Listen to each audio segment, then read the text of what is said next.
हमेशा याद रखना कि आपसे सवाल जितनी भी बदतमीजी से पूछा जाए, आप जवाब तमीज से देना।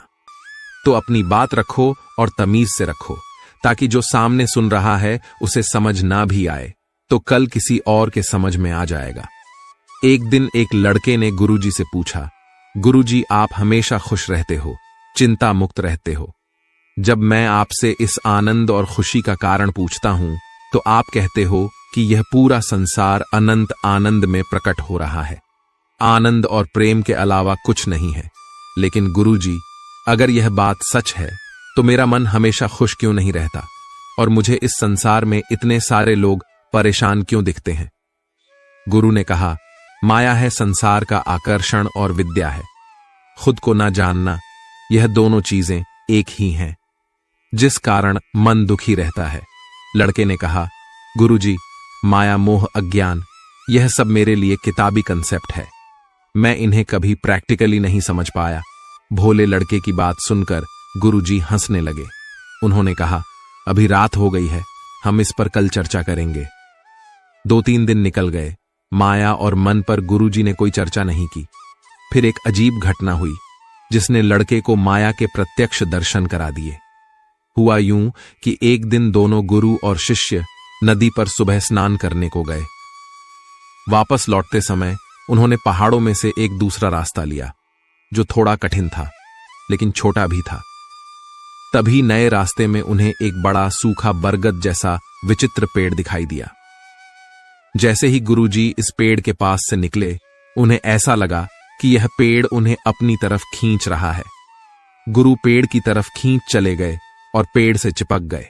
ऐसा होने पर वे चिंतित स्वर में मदद के लिए पुकारने लगे, अरे जल्दी करो, मुझे इस पेड़ ने पकड़ लिया है, मैं इससे चिपक गया हूं, मेरी मदद करो।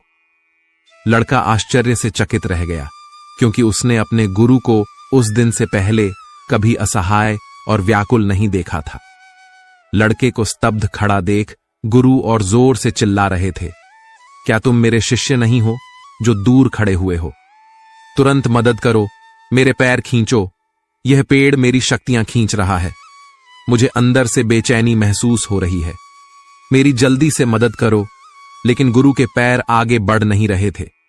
वह सोचने लगा कि मैं पेड़ के पास जाऊंगा तो कहीं यह पेड़ मुझे भी ना खींच ले, और अगर ऐसा हुआ तो हम दोनों की मदद कौन करेगा?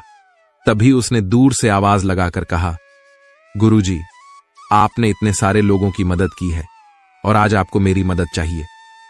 गुरु ने कहा, तुम जल्दी से मेरे पैर को पकड़ो और मुझे इस पेड़ से अलग करो। गुरु के स्वर में गंभीरता थी।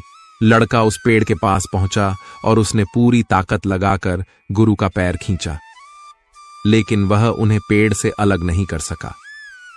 गुरु ने फिर कहा, मेरा शरीर इस पेड़ के तने में धंस रहा है, मेरी मांसपेशियों में ताकत नहीं बची, मैं बहुत बेचैन हो रहा हूं, मेरी मदद करो। यह सुनकर लड़का अचानक रुक गया। उसने गहरी सांस ली और सोचकर बोला, गुरुजी, यह कैसे संभव है? पेड़ के तने में वह ताकत नहीं जो यह आपको पकड़ सके। आपने ही तो अपने हाथों से पेड़ को जकड़ रखा है, फिर आप मुझसे क्यों मदद मांग रहे हो? लड़के की बात सुनकर गुरु हंसने लगे और उन्होंने तत्काल पेड़ छोड़ दिया और लड़के से बोले, यही माया है, हम मन को कभी छोड़ते ही नहीं, फिर कहते हैं कि मन हमें परेशान करता है। गलत बात पर विश्वास करना ही माया है। लड़के ने पूछा, गुरुजी, जब हम जानते हैं कि मन हमें परेशान करता है तो फिर हम मन को क्यों नहीं छोड़ पाते? गुरु ने कहा, क्योंकि हम बाहरी सुखों के द्वारा खुद को संतुष्ट रखना चाहते हैं, इसलिए कई इच्छाओं को पकड़े रहते हैं। इच्छाओं को पकड़ना ही मन को पकड़ना है और मन को पकड़ना ही माया है। इसी माया के कारण हमें लगता है कि हम कमजोर हैं, फंसे हुए हैं, बल्कि ऐसा है नहीं। हम हमेशा मन से ताकतवर हैं, मन के स्वामी हैं, क्योंकि हम जब चाहे तब मन से ध्यान हटाकर मन को शांत कर सकते हैं। इससे हमें यह भी पता चलता है कि मन हमसे है, हम मन से नहीं। पर इच्छाओं के पीछे भागते भागते हम यह बात भूल जाते हैं और कमजोर महसूस करते हैं। यही माया है। लड़के ने पूछा, हम भूलना बंद कैसे करेंगे? मन से दूरी कैसे बनाएंगे? गुरु ने कहा, जैसे स्थिर चट्टान को बड़ी लहरें हिला नहीं पाती। उसी प्रकार तुम्हें विचारों के वेग से ज्यादा स्थिर, ज्यादा शक्तिशाली बनना है। यह शक्ति कैसे जागृत होगी? पहला लेसन। गुरु ने कहा, जो मान लोगे वो सत्य है। अभी तक तुम झूठी बातों पर विश्वास करते आ रहे हो कि मन है और मुझे परेशान करता है, इसलिए मन के सामने कमजोर भी महसूस करते हो। अब से हर दिन, हर पल बार बार स्वयं को याद दिलाओ, बार बार महसूस करो कि जहां मैं ध्यान देता हूं वहीं मन जाता है। मैं शांत पर ध्यान देता हूं तो मन शांत हो जाता है। यानी मैं मन का स्वामी हूं और मन मेरा सेवक है। मन से ताकतवर बनने के लिए, हमेशा प्रसन्न रहने के लिए। दूसरा लेसन, शिकायतों से दूर रहो। गुरु ने कहा, यह संसार केवल तुम्हारे मन का प्रोजेक्शन है और यह मन की आदत है कि वह खुद की कमियों को, खुद की चिंताओं को संसार में देखता है। तुम चिंता और परेशानी पर ध्यान लगाओगे तो उतना ही वे तुम पर हावी होती जाएंगी। तुम्हें हर जगह और लोगों में भी दिखेंगी। इसलिए बड़े से बड़े आध्यात्मिक व्यक्ति भी संसार की परेशानियां देखकर कंफ्यूज रहते हैं। वो यह कभी स्वीकार नहीं पाते कि वह अपने मन की कमियां बाहर देख रहे हैं और इसी कारण वह अपने ध्यान में कभी तरक्की नहीं कर पाते। इसलिए जब शिकायत हो तो उसे धन्यवाद करो और खुद को याद दिलाओ कि यह मन है जो शिकायत करता है। यह मन है जो दुखी रहता है और मैं केवल मन को देखता हूं। इस सच को महसूस करो। इस सच को महसूस करने से मन और तुम्हारे बीच में दूरी प्रकट होगी और तुम्हें शांति महसूस होगी। तीसरा लेसन है ज्ञान और अज्ञान। गुरु ने कहा, तुम जानते हो कि जब मन शांत होता है तो सब कुछ अच्छा लगता है, अंदर से आनंद और खुशी महसूस होती है। ज्ञान का मतलब यह जानना है कि पूरे ब्रह्मांड में आनंद का केवल एक ही सोर्स है और वो तुम खुद हो। बाहरी चीजों में कोई रस नहीं, तुम्हारा ही आनंद है जो बाहर रिफ्लेक्ट होता है। जिस पल तुम्हें यह स्वयं के अनुभव से साक्षात्कार होगा, उस पल मन भटकना छोड़ देगा और तुम्हें अपने आप ही वैराग्य प्राप्त होगा। इसके बाद तुम केवल बाहर ड्यूटी करोगे लेकिन अंदर हमेशा शांत अवस्था में रहोगे। गुरु ने कहा, इस शांति को पाने के लिए मन से नॉन अटैचमेंट का अभ्यास करो। हमेशा याद रखो कि मेरा असली स्वरूप आनंद और शांति है। मन मुझे नहीं बल्कि मुझ में प्रकट हो रहा है। मैं सब कुछ शांति में देख रहा हूं। मैं कभी रिएक्ट नहीं करता। यानी जो मन से परेशान होता है, मन की शिकायत करता है, वह भी मन ही है। मैं हमेशा शांत हूं, केवल सब कुछ देख रहा हूं। इस तरह इस बात को याद करके हमेशा प्रेजेंट मूवमेंट में बने रहो। यह प्रेजेंट मूवमेंट असीम अनंत शांति है। यहां पर कोई रिएक्शन नहीं, केवल एक्शन होता है। इस तरह तुम मन में कभी उलझ नहीं पाओगे और सीधे लक्ष्य की तरफ बढ़ते जाओगे। सबसे पहले जो मान लोगे वही सत्य है। गलत आइडियाज जो हम पकड़े रहते हैं वही माया है। हम झूठी बातों पर विश्वास करते हैं कि मन मुझे परेशान करता है, इसीलिए हम मन के सामने कमजोर पड़ जाते हैं। इसलिए खुद को बार बार याद दिलाओ कि मैं जहां ध्यान देता हूं वहीं मन जाता है। मैं मन का स्वामी हूं और मन मेरा सेवक है। तो दूसरी बात, शिकायतों से दूर रहो। संसार हमारे मन का प्रोजेक्शन है। यह मन की आदत है कि वह अपनी कमियों और कंफ्यूजन को संसार में देखता है। तीसरी बात, मन के प्रति नॉन अटैचमेंट। खुद को यह बार बार याद दिलाओ और अपने अनुभव से महसूस करो कि मेरा असली स्वरूप आनंद और शांति है। मन मुझे नहीं, मुझ में प्रकट हो रहा है। मैं सब कुछ शांति में देख रहा हूं। मैं कभी रिएक्ट नहीं करता। यानी जो मन से परेशान होता है, मन की शिकायत करता है, वह भी मन ही है। मैं हमेशा शांत हूं, सब कुछ देख रहा हूं। इस प्रकार मन के प्रति नॉन अटैचमेंट या वैराग्य विकसित होता है और हमको वह शांति महसूस होती है जहां पर एक्शन है, रिएक्शन नहीं। दोस्तों, हम लोग एक बार में फोकस गहरा करने की उम्मीद करते हैं, इसलिए परेशान होते हैं। अगर हमें सच में ध्यान या फोकस गहरा करना है तो हमें मेडिटेशन को समझना होगा, जिससे हम यह समझ पाएंगे कि जब मन फोकस करना शुरू करता है तो हर स्टेज में क्या दिक्कतें आती हैं और आप इन्हें अभ्यास से कैसे पार करते हो।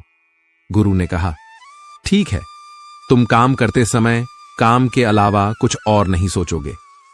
दूसरी शर्त है मुझे इस बारे में कोई सवाल नहीं करोगे। कुछ पूछना होगा तो मैं तुमसे आकर पूछूंगा। गुरुजी की एक विचित्र बात थी, वे हर किसी को अलग अलग तरह से शिक्षा देते।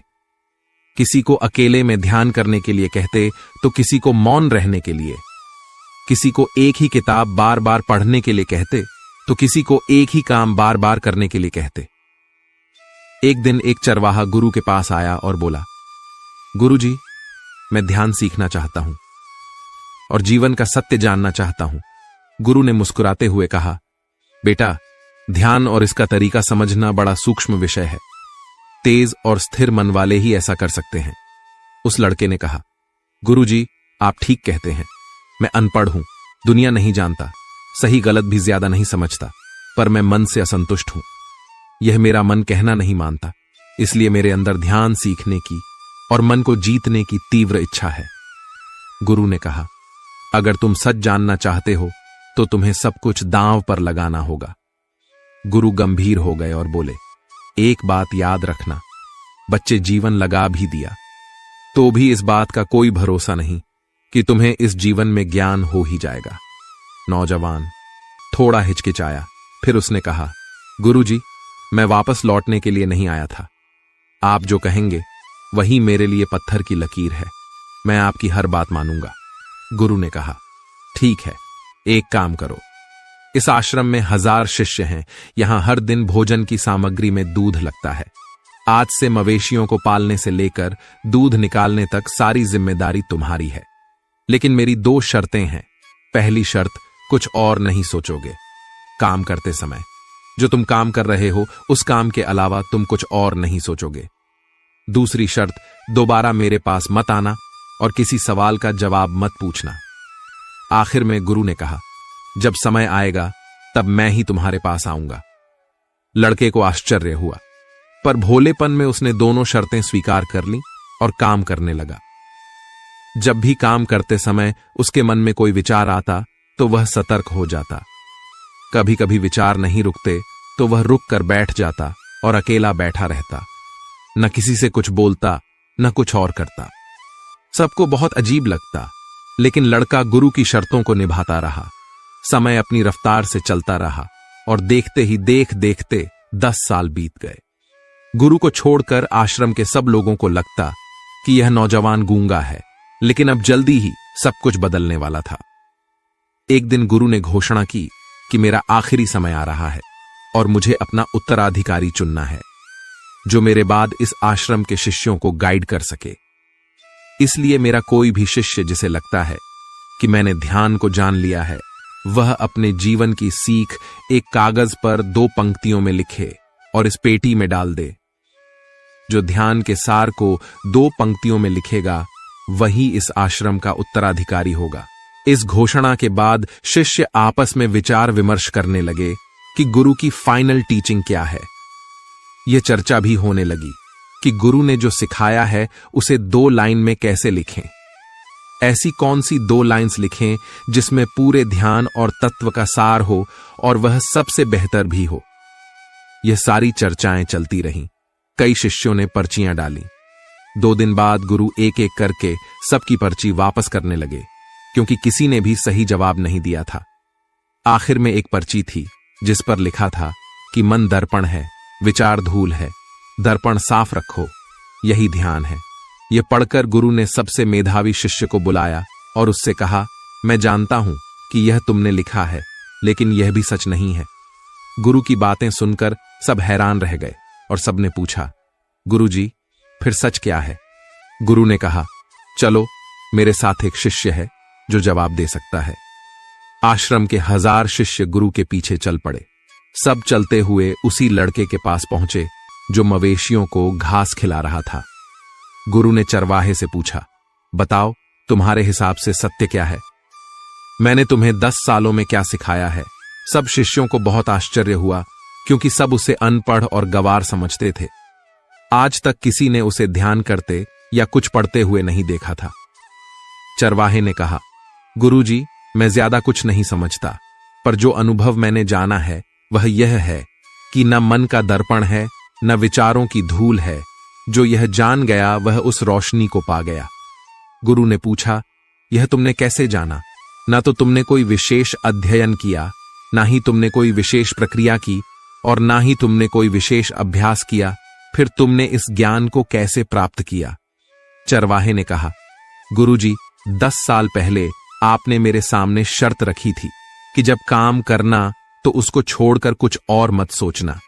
शुरू में मैंने प्रयास किया तो मुझसे काम नहीं होता था, क्योंकि ना चाहते हुए भी बहुत से विचार आते थे मन में, कई प्रकार के सवाल उठते थे। कई बार वेग इतना बढ़ जाता था, मैं विचारों को इग्नोर नहीं कर पाता, तो मैं रुक कर बैठ जाता और विचारों के जाने का इंतजार करता। लेकिन इंतजार करने से मन शांत नहीं होता, तो फिर मैं विचारों के बारे में ही सोचने लगा कि विचार क्या है, कहां से आते हैं। मैंने इन्हें ही देखना शुरू कर दिया कि यह विचार क्यों आते हैं और आकर कहां चले जाते हैं। जैसे ही मैंने अपने विचारों को पूर्ण ईमानदारी से देखना शुरू किया, जैसे ही मैंने अपने विचारों में इंटरेस्ट लेना शुरू किया, वैसे ही धीरे धीरे मेरा मन शांत रहने लगा। जब भी मुझे विचार आते तो मैं सतर्क हो जाता, विचारों को देखता, विचार जल्दी ही खत्म हो जाते और मैं काम पर वापस लौट आता। फिर एक ऐसा समय आया जहां मेरे सारे विचार शून्य हो गए और मैं कई समय तक इसी विचार शून्य स्थिति में, इसी आनंद में बना रहा, और यहीं मुझे सारा ज्ञान प्राप्त हुआ। शिष्य की बातें सुनकर गुरु बहुत खुश हुए। कभी चरवाहे ने कहा, गुरुजी, लेकिन इससे भी ज्यादा महत्वपूर्ण आपकी दूसरी शर्त थी कि आपने मुझे सवाल पूछने से मना कर दिया। अगर यह शर्त ना होती तो मुश्किल आने पर मैं इस अभ्यास को छोड़ देता और कुछ और जानने की या करने की कोशिश करता और मन के जाल में फंसा रहता। मैंने कभी यह जाना ही नहीं कि अपने अभ्यास पर डाउट करना केवल एक विचार है। दूसरा सॉल्यूशन ढूंढना भी मन का ही विचार है, यह भी आएगा और चला जाएगा। आपकी दूसरी शर्त ने मुझे पहली शर्त पर टिकाए रखा। जब मैंने दृढ़ निश्चय किया कि मुझे मात्र यही काम करना है, तो मन दोबारा फिर मुझ पर हावी नहीं हो पाया। चरवाहे ने अपनी कहानी खत्म की। गुरु शांति से सबके चेहरे देखते रहे। जिन्हें कुछ समझ आया उन्होंने चरवाहे को नमस्कार किया, जिन्हें कुछ समझ नहीं आया उन्होंने भी नकली नमस्कार किया, और सब अपने कमरों में चले गए। दिन खत्म हुआ, आधी रात हुई। गुरु ने चरवाहे को जगाया और गंभीर स्वर में कहा, बेटे, यह लो मेरी छड़ी और मेरी शॉल। यह प्रतीक है कि तुम ही मेरे सच्चे उत्तराधिकारी हो, परंतु तुम अभी के अभी आश्रम छोड़कर चले जाओ, क्योंकि इस आश्रम में बहुत सारे विद्वान शिष्य हैं जो खुद को तुमसे श्रेष्ठ मानते हैं, और मेरे जाने के बाद वह तुम्हें शांति से जीने नहीं देंगे, क्योंकि वे इस बात को बर्दाश्त नहीं कर पाएंगे कि वे अभी तक मन के जाल में फंसे हुए हैं, और एक साधारण सा चरवाहा केवल 2 शर्तों को मानकर आत्मज्ञान को पा गया। चरवाहे ने गुरु को प्रणाम किया, पैर छुए और रात ही रात वहां से निकल गया। दोस्तों, मन क्या है? जैसे प्रकाश की अनुपस्थिति को अंधेरा कहते हैं, यानी अंधेरे का अपना कोई अस्तित्व नहीं है, वैसे ही मन का अपना कोई अस्तित्व नहीं। हम ध्यान के ना होने को, प्रेजेंट में ना रहने को मन कहते हैं, यानी प्रेजेंट मूवमेंट में ना रहना ही मन है, प्रेजेंट मूवमेंट में ना रहना ही विचार है। मन के विचार कैसे शांत होंगे? मन को इग्नोर मत करो। अगर आप विचारों को इग्नोर करोगे, इनके खत्म होने का इंतजार करोगे या इन्हें दबाने की कोशिश करोगे, तो विचार कभी खत्म नहीं होंगे, क्योंकि कोशिश और इंतजार दोनों आपको प्रेजेंट मूवमेंट से दूर ले जाएंगे। इसलिए जो कुछ प्रकट हो रहा है, मन शांति विचार, उसे देखना ही ध्यान है। जैसे ही आप प्रेजेंट मूवमेंट में आते हो, वैसे ही मन का वेग शांत होने लगता है। अगली बात है, शक्तिशाली मन की ताकत एकाग्रता में है, और केवल ताकतवर मन ही शांत हो सकता है, और शांत मन ही प्रेजेंट मूवमेंट में रह सकता है। इसलिए नई नई चीजें सीखने के बजाय एकाग्रता से अभ्यास करना सीखो। जिस इंसान के पास कंसंट्रेशन नहीं होता, उसका मन डाउट्स और चिंता से विचलित होता रहता है। डाउट्स क्या होते हैं? जितने डाउट्स हमें आते, जितनी शिकायतें होती हैं, वह भी बस विचार ही हैं, जो हमें प्रेजेंट मूवमेंट से डिस्ट्रैक्ट करते हैं। इसलिए अभ्यास करने का दृढ़ निश्चय करो। हर हाल में अभ्यास पर टिके रहो, एकाग्रता विकसित करो। एकाग्र होकर उचित कर्म करना ही ध्यान है। जो ऐसे डर निश्चय से जीतता है उसे मन के ऊपर जीत मिलकर ही रहती है। स्वामी विवेकानंद कहते हैं कि बिना कंसंट्रेशन के कुछ हासिल नहीं होता। दोस्तों, एक राजा को सजावट का विशिष्ट सामान रखने के लिए एक शानदार अलमारी की जरूरत थी। उसने कई बड़ी और हुनरमंद कारपेंटर से अलमारी बनवाई, लेकिन किसी का काम राजा को पसंद नहीं आया। मुसीबत यह थी कि राजा गुस्से के लिए बदनाम था। अगर अलमारी पसंद ना आती तो वह कलाकारों को सजा सुना देता। एक बार राजा ने आश्रम से एक कलाकार को बुलावा भेजा। वो अपनी अद्भुत कला के लिए दूर दूर तक प्रसिद्ध था। वो कीलों और अन्य चीजों का इस्तेमाल किए बिना लकड़ी के टुकड़ों को जोड़कर फर्नीचर या घर बनाता था। उस कलाकार को खबर मिली तो वे अगले दिन ही राजा के दरबार पहुंचा। राजा ने उससे कहा, मैं अपने राज दरबार में रखने के लिए एक विशेष अलमारी बनवाना चाहता हूं, ताकि अलमारी में कीमती सामान रख सकूं, जहां महल में आने वाले राजसी मेहमान इन सामान को देख सकें। यह सामान बहुत ही खास और खूबसूरत है, इसलिए अलमारी भी ऐसी ही निराली होनी चाहिए जिसकी अद्भुत कला पहले कभी किसी ने ना देखी हो। कलाकार ने थोड़ा सोचने के बाद कहा, ठीक है, मैं आपके लिए अलमारी बना दूंगा, पर एक समस्या है।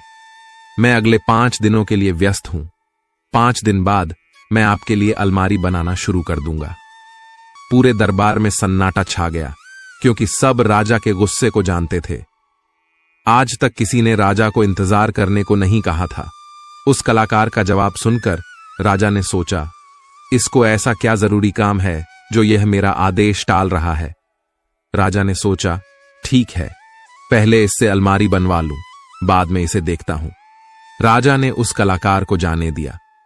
फिर तत्काल उसके पीछे एक गुप्तचर भी भेज दिया, ताकि पता चल सके कि वह 5 दिन कौन सा जरूरी काम करने वाला है। पहले दिन राजा के गुप्तचर ने देखा कि कलाकार आश्रम में बिना कुछ किए शांति से ध्यान में बैठा रहा। दूसरे दिन से लेकर 5वें दिन तक उसका यही हाल था। वह पूरे दिन शांति से एक जगह आंख बंद किए बैठा रहता। गुप्तचर ने राजा को सारी बात बताई तो राजा का क्रोध और बढ़ गया, लेकिन वह यह सोचकर शांत रहा कि अभी सजा दूंगा तो सबकी सहानुभूति कलाकार के साथ रहेगी।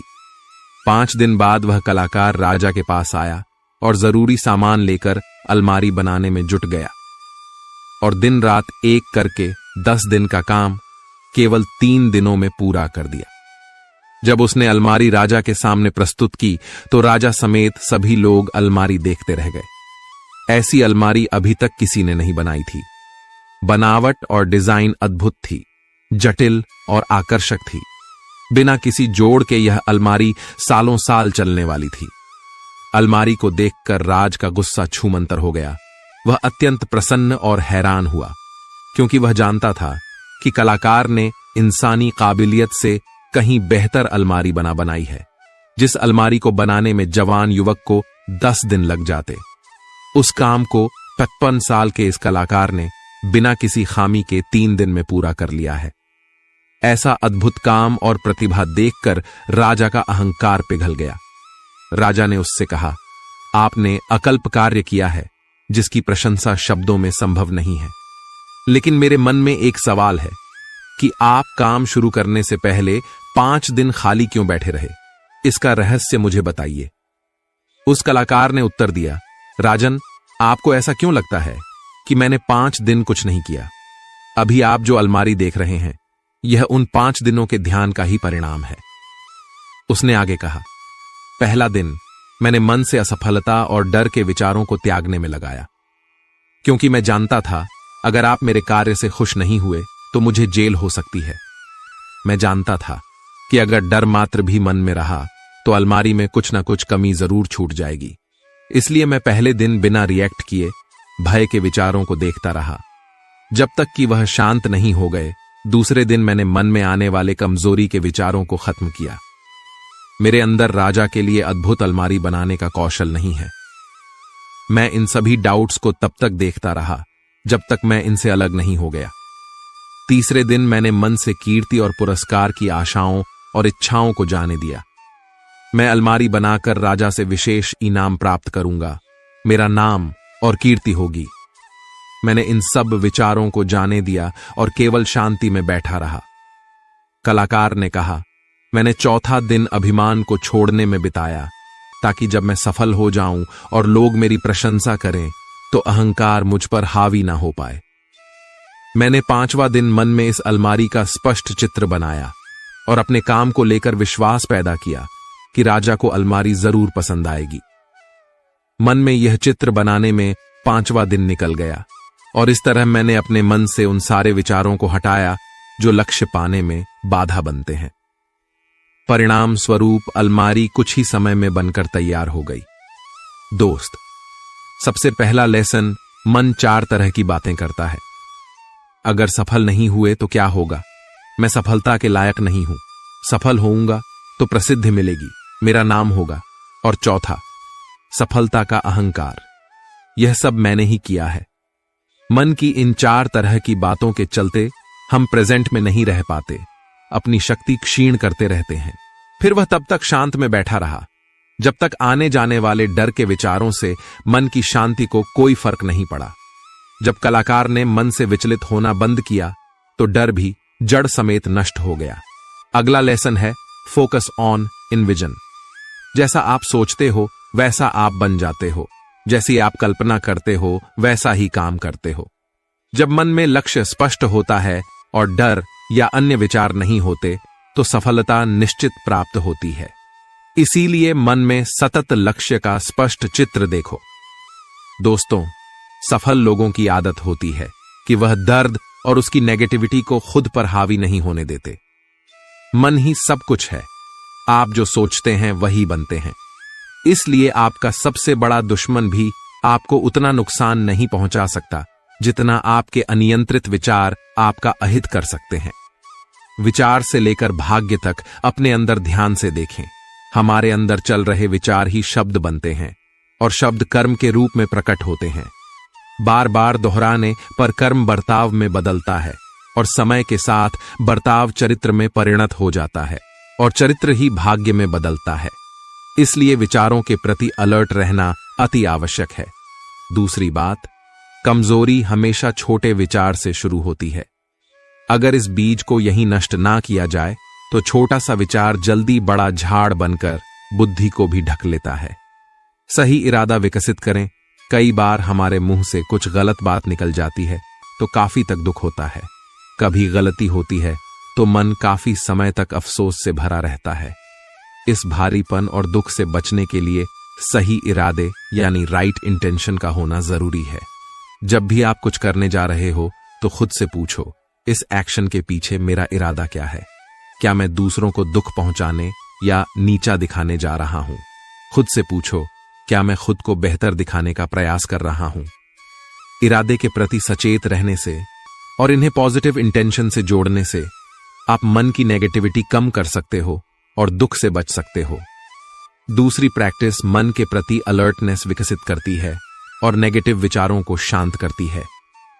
वह है माइंडफुल, यानी बिना किसी जजमेंट के इस पल में जो हो रहा है केवल उसे देखना। यानी अपने मन के अच्छे बुरे विचार, इमोशंस और यादों को बिना रिएक्ट किए केवल देखना। जो स्वयं को देखता है वही सबसे बड़ा तपस है। जरा एक बार सोचिए कि हर दिन जैसे ही आप सुबह उठते हैं तो आपका दिमाग कैसा महसूस करता है। अधिकतर दिन यह तुरंत ही अपने विचारों में घूमने लगता है, जैसे कि आज आपको क्या क्या करना है, किस किस से मुलाकात करनी है और कल क्या बचा रह गया था जिसे आज पूरा करना है। आपका दिमाग पूरे दिन भर का प्रोग्राम एक सुपरफास्ट कंप्यूटर की तरह बनाने लगता है। ज्यादातर लोगों के दिमाग में बिस्तर से उतरने से पहले यह सब एक तूफान की तरह चल चुका होता है, जहां कई बार आप अपनी पुरानी यादों में भी जाकर खुद को आंकने लगते हैं। मतलब आप अपने दिन की शुरुआत ही खुद को थका देने वाली एक्टिविटी से करते हैं और एज ए रिजल्ट अक्सर आप अपने दिमाग को सुबह से ही पजल डोमेन में भेजना शुरू कर देते हैं। सुबह एनर्जी भरपूर रहती है, इसलिए उस वक्त इसका पता नहीं चलता। तो अगर आपकी दिनचर्या भी कुछ इसी प्रकार से शुरू होती है तो शायद आज आपको कोई सल्यूशन मिलेगा। एक बार सोचिए कि क्या होगा यदि आप इस मानसिक तूफान को शांत कर सकें और अपने अंदर गहरे में कहीं एक स्थान पर फिर से पहुंच सके जो अत्यंत शांति और सुकूनदायक है। और इस शांत स्थान में केवल आपको धूप अंधेरा नहीं मिलने वाला, बल्कि इसे एक गहरे विशाल महासागर की तरह समझे, जहां शांति कोई ऐसी स्थिति नहीं है जिसे आप जबरदस्ती और सिर्फ महसूस करते हैं, बल्कि यह कुछ ऐसा है जिसे आप वास्तव में जीते हैं और अनुभव करते हैं। कंडीशन सिर्फ एक ही है कि लाइफ से आप पूरी जिंदगी वही पा सको जो वह देने आती है।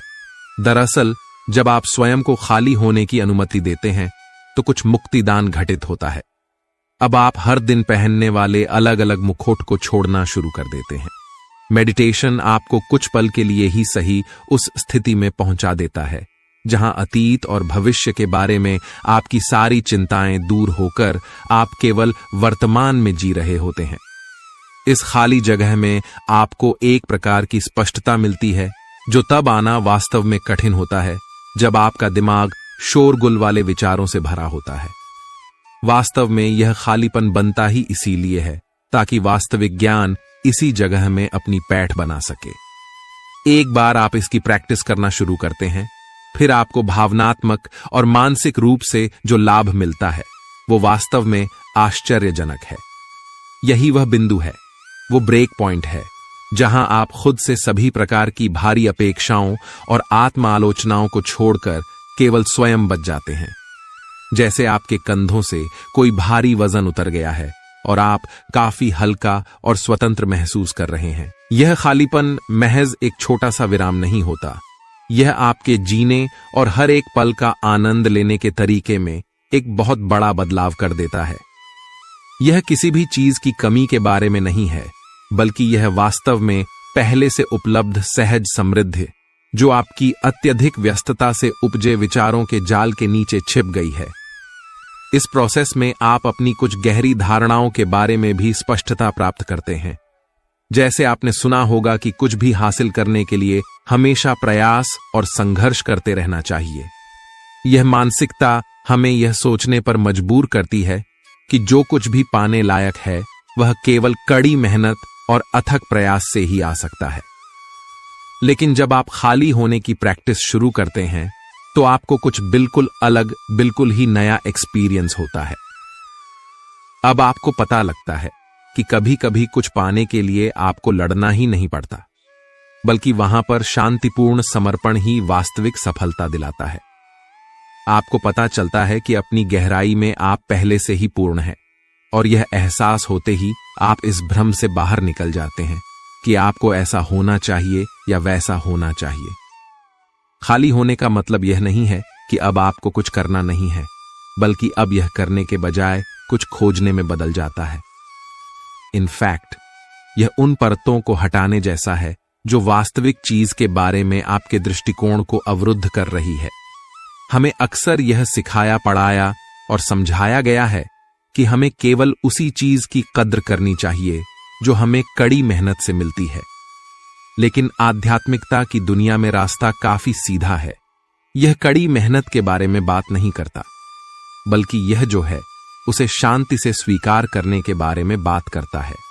जैसे एक बार सोचो कि आप नदी में तैर रहे हो। यदि आप धारा के विपरीत तैरने का प्रयास करेंगे तो आप समझ सकते हैं कि प्रतिरोध भी अधिक होगा, लिहाजा आप थक भी जल्दी जाएंगे। लेकिन अगर आप सिर्फ नदी की धारा पर भरोसा करके अपने आप को उसके प्रवाह पर छोड़ देते हैं तो आप आसानी और सहजता से कम समय में अधिक दूरी तय कर लेंगे। उसी तरह जब आप इस खालीपन को भी गले लगा लेते हैं तो आपका जीवन की धाराओं के खिलाफ संघर्ष स्वतः ही खत्म हो जाता है। आप उनके साथ आगे बढ़ने लगते हैं। हमेशा कुछ ना कुछ करने की आदत वास्तव में आपको वास्तविक आप बनने से रोक सकती है। खाली होना सीखना अपनी पकड़ मजबूत करने के बजाय ढीली करना सीखने जैसा है। चीजों पर विजय पाने की कोशिश करने के बजाय इन्हें वैसे ही स्वीकार करना जैसी वे हैं। यह जीवन के हर हिस्से का विरोध या उस पर नियंत्रण करने की कोशिश किए बिना उसके प्राकृतिक प्रवाह का अनुभव करने के लिए एक खुले निमंत्रण की तरह है। जब हम हमेशा कुछ ना कुछ करते रहने की मानसिकता से दूर हो जाते हैं, तब होता है असली जादू। जो हम स्वाभाविक रूप से हैं, उसके लिए जगह बनती है। यह एक ऐसी अवस्था है जहां हम जीवन को सामंजस्यपूर्ण तरीके से घटित होने देते हैं और यह स्वीकार करते हैं कि वास्तव में लाइफ अत्यधिक आपाधापी में पड़ने की बजाय सिंपली जीने में ही है। लेकिन प्रश्न यह है कि हम इस खालीपन की स्थिति को अपने रोजमर्रा के जीवन में लाएं कैसे? और इसके लिए जो पहला स्टेप है वो बहुत इजी है। दैट इज लेट गो, यानी कि जाने दो। जी हां, दूसरों के प्रति चिंताओं, कर्तव्यों और दूसरों की अपेक्षाओं से भरे भारी बैग को छोड़ दीजिए। मैं आपको इस बैकपैक को अपने कंधों से धीरे से नीचे रख देने के लिए एनकरेज करता हूं। कभी कभी सबसे गहरा परिवर्तन ही तब होता है जब हम दुनिया का बोझ अपने कंधों पर उठाने की कोशिश करना बंद कर देते हैं। एक और उपयोगी तरीका है अपने थॉट्स यानी अपने विचारों पर नजर रखना। अपने मन के जटिल जाल में उलझने के बजाय अपने विचारों का एक सजग पर्यवेक्षक बने। जब आप शून्यता को अपनाते हैं तो आप अपने विचारों में बिना शामिल हुए बस उन्हें दूर से देख रहे होते हैं। इस तरह से आप अपने उन विचारों को कॉन्शियसली सिलेक्ट करके त्यागने का विकल्प चुन सकते हैं जो आपको अच्छा महसूस करने में मदद नहीं कर रहे। और यह जान लीजिए कि इसे आप इमेजिन करके नहीं जान सकते कि इस तरह से अपने थॉट्स को ऑब्जर्व करना आपकी सोच से भी कितना अधिक शक्तिशाली हो सकता है। जब आप मेडिटेशन यानी ध्यान करें तो अपने विचारों को अपने मन के आकाश में तैरते हुए बादलों के रूप में देखने की कोशिश करें। आपको अपना कोई भी विचार, चाहे वह नेगेटिव हो या पॉजिटिव, कैसा भी हो, उसे पकड़ नहीं लेना है। सभी विचारों को केवल देखें और बादलों की तरह ही उड़ जाने दें। इस तरह से जब आप अपने विचारों के आने जाने को अपने दैनिक जीवन का हिस्सा बना लेंगे, तब आपको एहसास होगा कि यह वास्तविकता से भागने के बारे में नहीं है, बल्कि इसे और अधिक गहराई से अनुभव करने के बारे में है। लेकिन यह एक बार में नहीं हो जाता। आपको केवल खुद को यह बताना है कि हो चाहे ना हो, रोज पूरी कोशिश करनी है। 1 घंटा इस चीज को प्रैक्टिस करना ही है। और इस बात का कॉन्फिडेंस मैं आपको दिलाता हूं कि जैसे जैसे आप इसका अभ्यास करते जाते हैं, आप अपने आसपास की दुनिया के साथ बातचीत करने के तरीके में छोटी लेकिन महत्वपूर्ण बदलाव देखना शुरू कर देंगे। यह सच है कि हमारे बहुत सारे दुख वास्तव में ओम शल होते हैं और हमारे डिसीजन पर ही निर्भर करते हैं। कठिन समय और चुनौतियों का सामना तो हम सभी करते हैं, लेकिन इन स्थितियों पर हम रिस्पांस कैसे देते हैं, यह हम पर निर्भर करता है। जब आप खालीपन को प्रैक्टिस करना शुरू करते हैं, तब आप देखते हैं कि जो समस्याएं आपको पहले परेशान कर देती थी, वे वास्तव में आपके अपने दिमाग द्वारा पैदा की गई हैं। शून्यता का यह अभ्यास आपको फील कर कराता है कि आपके पास नकारात्मक विचारों और भावनाओं में न फंसने का विकल्प हमेशा मौजूद था और है। आप अपने विचारों या आपके आसपास होने वाली घटनाओं से नियंत्रित नहीं होते, बल्कि अब आपको उन पर रिस्पांस कैसे करना है, यह विकल्प चुनना होता है। यह विकल्प ही शून्यता की वास्तविक स्थिति है। यह आपको शांति प्रदान करता है, तब भी जब आपके चारों ओर सब कुछ अस्त व्यस्त हो। दरअसल खालीपन चीजों के सर रूप में ही सुंदरता देख पाने के बारे में है। आज की दुनिया में हम हमेशा और अधिक की तलाश में रहते हैं। अधिक पैसा, अधिक रुतबा, अधिक सम्मान। लेकिन जब आप शून्यता को अचीव करने की प्रैक्टिस करते हैं, तो आप वास्तव में और अधिक की चाह के बजाय उस चीज की सराहना करना शुरू कर देते हैं जो आपके पास पहले से है। और कुछ दिन में ही यह प्रक्रिया वास्तव में आपको सेटिस्फाई करने लगती है। जब आप अपने को अपनाना शुरू करेंगे, तो आपको एहसास होगा कि सच्ची खुशी अधिक चीजें इकट्ठा करने या कोई पर्टिकुलर पोजीशन या स्टेटस हासिल करने से नहीं आती है। इसके बजाय यह आपके और आपके आसपास की दुनिया के साथ एक वास्तविक और सार्थक संबंध बनाने के बारे में है। खालीपन दुनिया से मुंह मोड़ने के बारे में नहीं है, बल्कि इसे और अधिक व्यापक और शांतिपूर्ण तरीके से समझने के बारे में है। याद रखिएगा कि शून्यता कोई जगह नहीं है जहां आप पहुंचेंगे, बल्कि यह एक यात्रा है जिसे आप कंटिन्यूअसली एंजॉय करते हैं। यह जान ले कि आने वाला हर नया दिन खाली रहने का अभ्यास करने, अपने आप को अपने दिमाग की पकड़ से मुक्त करने और जीवन को अधिक समृद्ध और संपूर्ण तरीके से अनुभव करने का एक नया मौका है। पिक्स खालीपन एक बहुत ही व्यक्तिगत यात्रा है जो इस बात पर निर्भर करती है कि आप दुनिया को कैसे देखते हैं और जीवन में आपके अपने अनुभव कैसे हैं।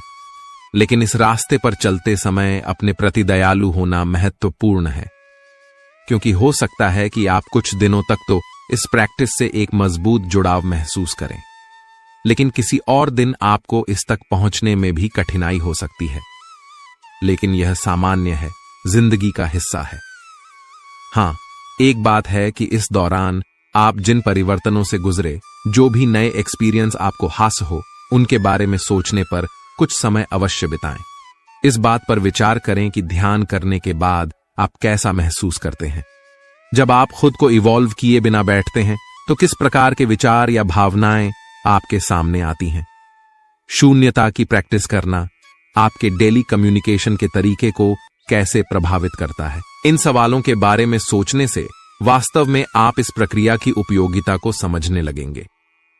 आपकी आगे की यात्रा आसान हो जाएगी। कल सुबह जब आप उठेंगे तो आपके पास रोज की तरह भारीपन के बजाय हल्कापन, उथल पुथल के बजाय शांति चुनने का मौका होगा। एक समय की बात है, हिमालय की खाड़ी के किनारे एक छोटे से शांत गांव में राहुल नाम का एक युवा लड़का रहता था। राहुल अपने क्रोधी स्वभाव और चंचल मन के कारण गांव भर में प्रसिद्ध था। उसका मन हर समय विचारों से भरा रहता था। सोचो कि उसके विचारों के तूफान ने उसके मन को एकदम बेचैन कर दिया था। उसके जीवन से शांति मानो गायब हो गई थी और वह हमेशा अपने ही ख्यालों में खोया रहता था और तनावपूर्ण जीवन जी रहा था। उनके अशांत मन और क्रोध के कारण उनके अपने परिवार के सदस्यों और गांव वालों से भी संबंध अच्छे नहीं थे, जिससे वह और भी अधिक अकेला और अपमानित महसूस करने लगा। वह और भी अधिक मानसिक तनाव की स्थिति में चला जाता है। एक समय की बात है, राहुल अपने गांव की गलियों में घूम रहा था। तभी उनकी मुलाकात एक बौद्ध भिक्षु से हुई जो एक पेड़ की छाया के नीचे ध्यान में बैठे थे। बौद्ध भिक्षु के चेहरे से निर्मल शांति की आभा झलक रही थी। इस असीम शांति में राहुल बौद्ध भिक्षु की ओर आकर्षित हुआ। जब राहुल बौद्ध भिक्षु के करीब आया तो उसे अपने आसपास एक सकारात्मक ऊर्जा का एहसास हुआ। भरत को एहसास हुआ कि इस असीम शांति और सकारात्मक ऊर्जा का स्रोत कहीं न कहीं इस बौद्ध भिक्षु के भीतर ही है। इसलिए वह वहीं बैठकर उसकी आंखें खुलने का इंतजार करने लगा। थोड़ी देर बाद जब बौद्ध भिक्षु की आंख खुली तो उसने एक युवा लड़के को अपने सामने बैठा पाया जो बहुत तनावग्रस्त और नकारात्मक भावनाओं से भरा हुआ लग रहा था। राहुल ने बौद्ध भिक्षु की ओर उदार भाव से देखा और बहुत विनम्रता से कहा, मालिक, मेरा मन बहुत अशांत है और मेरे मन के विचार मुझे खाए जा रहे हैं। मुझे एक पल के लिए भी शांति महसूस नहीं होती। क्या आप मुझे सिखा सकते हैं कि मैं अपने अशांत मन को कैसे शांत करूं? बौद्ध भिक्षु ने राहुल की पीड़ा को समझते हुए करुण दृष्टि से देखा और कहा, मेरे प्यारे बच्चे, मैं तुम्हें एक कहानी सुनाना चाहता हूं। इस कहानी में मानसिक शांति और खुशी के रहस्य छिपे हैं। क्या आप कहानी सुनना चाहेंगे? राहुल ने हां में सिर हिलाया और पूरी एकाग्रता से कहानी सुनने को तैयार हो गया। उनके अंदर जिज्ञासा चरम पर थी। वो कहानी सुनने को बेताब था। बहुत समय पहले की बात है, एक नगर में शक्ति नाम का एक आदमी रहता था। शक्ति बेहद महत्वाकांक्षी व्यक्ति थे और उन्हें हर काम में लोगों से मदद की जरूरत पड़ती थी। यदि उसे किसी से असफलता और बुराई सुनने को मिलती थी तो वह गहरी चिंता और तनाव में चला जाता था। उनका मानना था कि सफलता और भौतिक शक्तियां वांछित खुशी देंगी, लेकिन वह जितना सफलता और प्रशंसा के पीछे भागता था उतना ही मानसिक तनाव में डूबता जाता था। लेकिन अचानक शक्ति का सामना उस समय के मशहूर बौद्ध भिक्षु से हो गया जिसका नाम महाकौशल था। महाकौशल अपने शिष्यों को ध्यान की शिक्षा देते थे और वह स्वयं एक बहुत ही ध्यानमग्न और प्रबुद्ध व्यक्ति थे। महाकौशल की अद्भुत एकाग्रता से प्रभावित शक्ति ने उनसे अपने भटकते मन को शांत करने का उपाय जानना चाहा। शक्ति ने कहा कि महंत में हमेशा सफलता के पीछे भागता हूं और लगातार अधिक हासिल करने की कोशिश करते हो, फिर भी मुझे कोई क्षणिक संतुष्टि या आत्मसंतुष्टि नहीं मिलती। इस निरंतर बेचैनी के बीच मैं शांति कैसे पा सकता हूं? बौद्ध भिक्षु ने करुण दृष्टि से उसकी ओर देखा और उत्तर दिया, आपका मन एक अशांत नदी की तरह है जो हमेशा बहती रहती है। आप कभी भी शांत नहीं रह सकते। इसलिए इस अशांत मन को शांत करने के लिए आपको अपने विचारों को बिना किसी रुकावट के जाने देने की कला सीखनी होगी। शक्ति को आश्चर्य हुआ और उसने पूछा कि मैं अपने विचारों को कैसे जाने दूं? आखिर मैं भी तो अपनी इच्छाओं और महत्वाकांक्षाओं से बंधा हुआ हूं। यह सुनकर बौद्ध भिक्षु मुस्कुरा दिए। बौद्ध भिक्षुक कहा, कल्पना करें कि आपके हाथ में पानी का एक गिलास है। अब आप इसे जितनी देर तक पकड़ कर रखेंगे, यह उतना ही भारी होता जाएगा। और अगर आप इसे काफी देर तक पकड़े रहेंगे तो आपके हाथ में दर्द होने लगेगा। लेकिन अगर आप उस पकड़ को ढीला कर दें और छोड़ दें तो आपका बोझ खत्म हो जाएगा। राहुल ने पूरी कहानी और उसका संदेश ध्यानपूर्वक सुना। वह समझ गया कि अपने विचारों और इच्छाओं से चिपके रहने से उसका बोझ बढ़ जाता है और अंदर ही अंदर अशांति पैदा कर देता है। अब राहुल को कहानी का अंत सुनने की उत्सुकता से प्रतीक्षा थी। कहकर बौद्ध भिक्षु ने कहानी जारी रखी। एक बौद्ध भिक्षु की बात मानकर शक्ति ने विचारों को त्यागने का अभ्यास शुरू कर दिया। वह बिना किसी पूर्व निर्णय के अपने विचारों और भावनाओं को आते और जाते देखता था। अब उसने विचारों को पकड़ना बंद कर दिया था। विचार उठते थे और अपने आप चले जाते थे। धीरे धीरे उसे यह एहसास होने लगा कि उसकी इच्छा और भावना ही सभी दुखों का कारण है। जैसे जैसे शक्ति ध्यान में गहरे उतरते गए, उन्होंने पाया कि वर्तमान में जीना ही आंतरिक शांति का एकमात्र स्रोत है। वह खुद को वर्तमान में स्थापित करके अपने मन की निरंतर बकवास से छुटकारा पा सकता था। धीरे धीरे शक्ति का मन एक शांत झील की तरह हो गया जो बाहरी दुनिया को अपने अंदर प्रतिबिंबित करती है। उन्होंने जीवन की सादगी में संतोष को अधिक महत्व दिया और भौतिक संपत्ति के प्रति अपना लगाव छोड़ दिया। जैसे ही शक्ति में ऐसे बदलाव की खबर लोगों के बीच फैली, दूर दूर से लोग मार्गदर्शन लेने आने लगे। लोगों को विचारों को मुक्त करने की कला सिखाना और उन्हें अपने भीतर शांति खोजने के लिए मार्गदर्शन करना, वह लोगों के बीच शांति और ज्ञान का प्रतीक बन गया। शक्ति और साधु की कहानी समाप्त कर महाकौशल बौद्ध भिक्षु कुछ देर के लिए चुप हो गए ताकि इस कहानी का अर्थ राहुल के मन में अच्छी तरह बैठ जाए। राहुल ने बौद्ध भिक्षु की ओर देखा तो उनकी आंखों में अब एक नई समझ दिखाई दे रही थी। राहुल ने धीरे से कहा कि मुझे इस कहानी में ज्ञान दिखता है, लेकिन मैं इसे अपने जीवन में कैसे लागू करूं? मैं अपने अशांत मन को कैसे शांत कर सकता हूं? राहुल के इस सवाल पर बौद्ध भिक्षु गर्मजोशी से मुस्कुराते हैं और फिर कहा कि अशांत मन को शांत करने का अभ्यास आत्म जागरूकता से शुरू होता है। अपने भीतर उठने वाले विचारों का निरीक्षण करने के लिए प्रतिदिन कुछ समय निकालें। उन भावनाओं पर ध्यान दें जो आपके मन में आती हैं और देखें कि वे कैसे आती हैं और आकाश में गुजरते बादलों की तरह चले जाएं। राहुल ने आंखें बंद कर लीं और बौद्ध भिक्षु के कहे अनुसार अपने विचारों का अवलोकन करने लगे। जैसे ही उसने अपने भीतर उठने वाले विचारों पर ध्यान देना शुरू किया, उसे इसका एहसास हुआ। उसे अपने अंदर चिंता और इच्छाओं की एक निरंतर धारा बहती हुई महसूस हुई। सिर्फ एक एहसास ने ही उसे एक अद्भुत शांति का एहसास कराया। उन्हें यह भी एहसास हुआ कि यह सभी विचारों और भावनाओं से अलग है। बौद्ध भिक्षु ने आगे कहा कि जैसे शक्ति ने खुद को सभी मोह माया से अलग कर लिया था, वैसे ही अपने मन को अशांतकारी विचारों और भावनाओं से मुक्त करने का अभ्यास विकसित करो। बिना किसी पूर्वाग्रह के विचार को वैसे ही स्वीकार करें जैसे वह आता है और फिर धीरे धीरे उन्हें जाने दें और अपना ध्यान वर्तमान क्षण पर केंद्रित करें। लेकिन राहुल ने टोकते हुए कहा कि अगर विचार और भावनाएं इतनी मजबूत हैं तो क्या होगा? बौद्ध भिक्षु ने कहा, यह बना रहता है और मन को छोड़ने से इनकार करता है। बौद्ध भिक्षु ने राहुल की बात से सहमति जताते हुए सिर हिलाया और कहा, ऐसे कई मौके आएंगे जब आपके मन में सवालों का बवंडर चल रहा होगा, जब आपका दिमाग आपकी बात ही नहीं सुनेगा, तो ऐसे में आपको अपनी सांसों की ताकत पर विश्वास करना होगा। एक बार फिर भिक्षु ने राहुल से कहा, अपनी आंखें बंद करो और अपनी सांसों पर ध्यान केंद्रित करने के लिए अपने पेट को ऊपर उठता हुआ और मथता हुआ महसूस करें।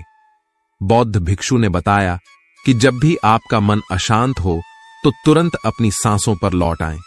सांस की वाद्य गति आपको तुरंत वर्तमान के चरणों में वापस खींच लेगी और आपको शांति का अनुभव कराएंगी। एक बौद्ध भिक्षु के निर्देशानुसार आने और जाने वाली सांसों पर ध्यान केंद्रित करने का प्रयास करें।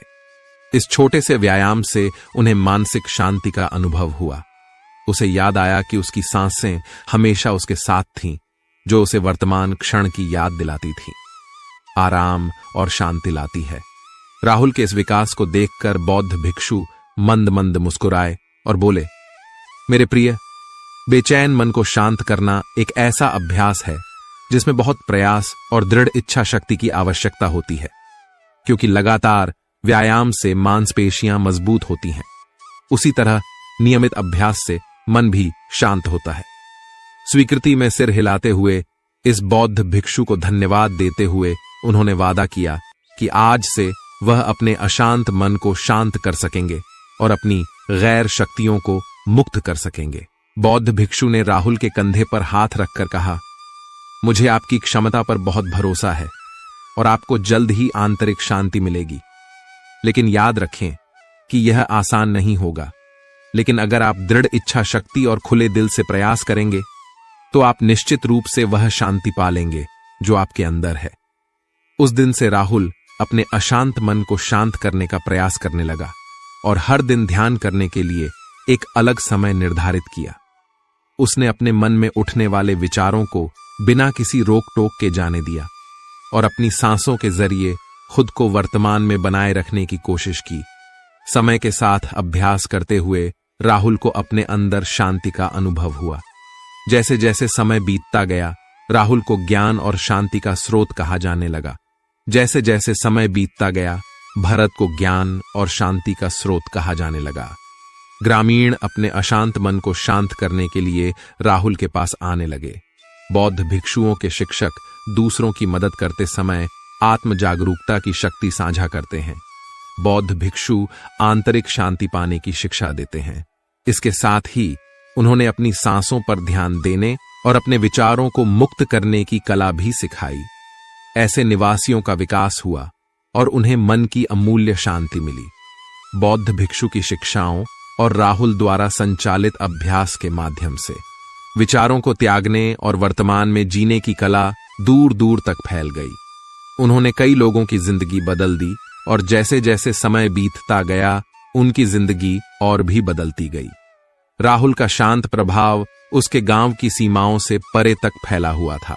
आसपास के गांवों और शहरों से लोग राहुल के परिवर्तन की कहानी सुनते थे, उनसे सलाह लेने आते हैं।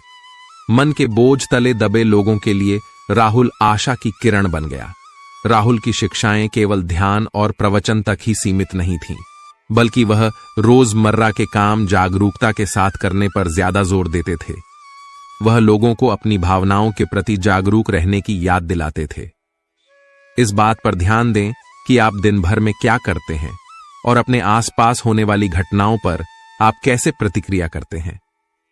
हर काम पूरी जागरूकता के साथ करें। जब आप खाएं तो प्रत्येक टुकड़े के स्वाद का आनंद लें। जब आप सूरज की रोशनी के सामने खड़े होते हैं तो उसकी गर्मी महसूस करें। लोग क्या कहते हैं उसे ध्यान से सुनें और समझें। छोटे छोटे बदलावों से लोगों के जीवन में चमत्कारिक परिवर्तन आते हैं।